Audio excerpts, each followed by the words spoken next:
水光針收緊接近1200至2800，份稿究竟點寫先會令人覺得抵到爆，而唔係覺得好貴呢？如果你淨係同個客講，喂，呢啲水光針可以改善皮膚乾燥、粗糙同埋細紋，令皮膚更加水潤有彈性啊！嗰下聽完咧就會記得一支針要成2000幾蚊，你都食水幾深嘅喎，即係擺到明係劏客嘅。但係咧做美容嘅人就知道其實2800絕對唔係高嘅價錢咯，平均價係咪？但係如果你將份稿改成咁咧，咁人哋就會覺得2800好抵俾啦。嗱，你以為想擁有韓國女仔嗰種水光肌，一定要特登飛去韓國做醫美咩？來回機票、行李、2晚酒店、交通同食宿啊、醫療都未開始就已經使成3500至4000啦，仲要請2日假喎，計埋時間成本，成件事隨時過萬啊！去到韓國人咧，連英文都聽唔明啊，佢哋就會求其幫你搞啦，出現感染、疤痕甚至神經受損咧，之後你同個醫生點樣講修復費咧，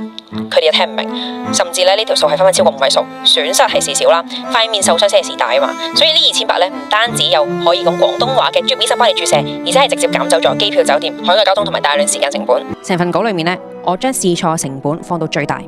俾佢哋知道點解我要收呢個價，你可以省略咗啲咩危險，將佢對比我想買嘅價。同樣係2800，第一份稿係賣緊支針，第二份稿係賣緊專業、安全、時間同埋安心。